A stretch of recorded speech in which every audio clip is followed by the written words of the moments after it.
So welcome back to my channel. खूप टायमानंतर video येतोय आणि व्हिडिओ कसला येतोय? दहीहंडीचा कोकण नगर गोविंदा पथक. आज आपली प्रॅक्टिस चालू होणार आहे. पहिला दिवस आहे. आज खूप मजा असणार ना? खूप म्हणजे खूप धमाल आहे आज. व्हिडिओ पूर्ण बघा. आणि तुम्ही येताय ना कुठे? प्रॅक्टिसला येतोय ना. चला तर आता आपण फायनली पोहोचलोय आपल्या ग्राउंड वरती. पहिला दिवस आहे बाबा. खूप मजा येणार आहे. व्हिडिओ पूर्ण बघा. आता डीजे बीजे चालू आहे. आपला बँजो चालू आहे. आता बघूया.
चुलीची जागा खायला म्हणजे तिकडे जाणार भाव असं वाटतंय.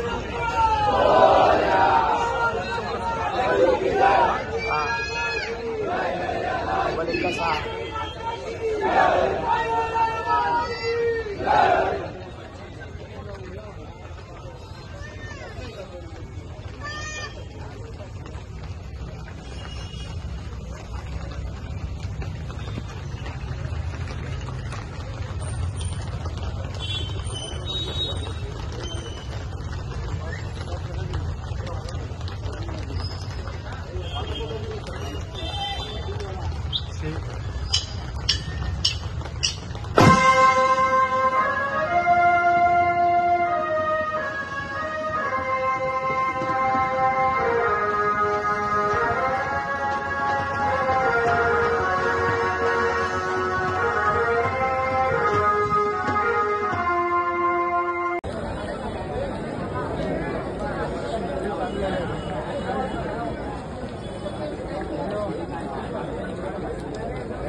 तर पहिल्याच दिवशी अशा सुंदर रीतीने आपले असे थर लागले आहेत बिना प्रॅक्टिसचे. आणि थर लागून आता आपला मील टाईम चालू आहे. आता मील आपण काय खातोय बघा, समोसा आणि जिलेबी. आता समोसा आणि जिलेबी खायचे आणि नवथर लावायचे. तिकडे चटणी नाही दिली आहे पण. तर अशा प्रकारे खूप चांगल्या रीतीने थर लागले प्रॅक्टिस नसतानाही. आणि तुम्हाला हे थर कसे वाटले कमेंट करून सांगा. व्हिडिओ आवडले असेल तर लाईक करा, शेअर करा आणि चॅनलला सबस्क्राईब करायला नका विसरू. चला बाय, भेटूया परत एकदा एका नवीन व्हिडिओसोबत. थँक्यू.